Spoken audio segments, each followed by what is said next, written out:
مولانا زید الراشدی صاحب اٹھ گئے، میں ان کے سامنے کہہ رہا تھا، وسعت صدر سے ان سارے مولویوں سے کہہ رہا ہوں، اپنے بھائی سے سیکھو کچھ شخص کا قلم کس اعتدال سے چلتا ہے، کس وسعت صدر سے اللہ نے اس کو نوازا ہے۔ پوری دنیا میں شاید انگلیوں پہ گنے جانوں میں سے ایک آدمی زاہد الراشدی ہو کہ جس سے اختلاف کرنے کا سلیقہ ہے۔ ہمارے مولویوں کو اختلاف ہو جائے تو گلے پکڑنے پہ آ جاتے، مارنے پہ آ جاتے کہ جیسے بس ہم ہی صحیح ہیں باقی سارے غلط ہیں۔ میں ان کے قلم کو سلام کرتا ہوں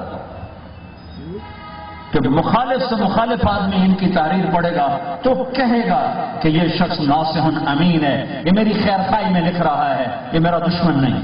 اور ہم ایسے لکھتے ہیں جیسے ہم پکے دشمن سے خطاب کر رہے ہیں۔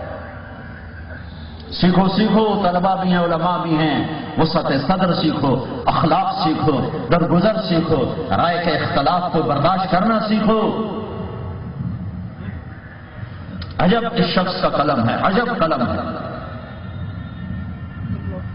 اس امت میں اختلاف باقی رہے گا